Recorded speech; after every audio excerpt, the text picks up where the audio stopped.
It seems as though my child can absolutely read minds and knows what we're thinking or can see through our eyes. And it was person after person thinking they were alone in this unbelievable situation. Telepathy shouldn't be possible. It just shouldn't be possible, right?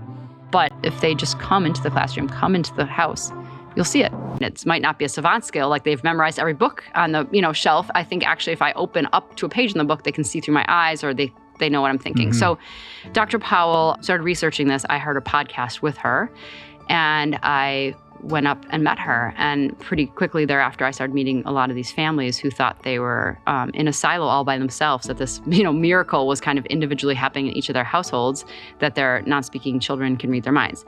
But I think a big question that comes up next is, well, if they're non-speaking, how do you know that? So a lot of these individuals learn to spell to communicate by pointing to a letterboard. And the reason that's possible is speaking is a fine motor skill, whereas pointing is a gross motor skill.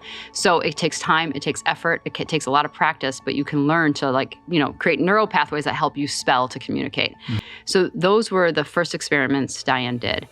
And I asked her to send me the videos of this, right away. And my first thought was, wait, it was so unbelievable. And these kids were so accurate. So I asked Diane, can I talk to the camera guy who set all this up? I wanted to get his point of view because I'm a filmmaker by trade and I trust the people behind the scenes. Mm-hmm.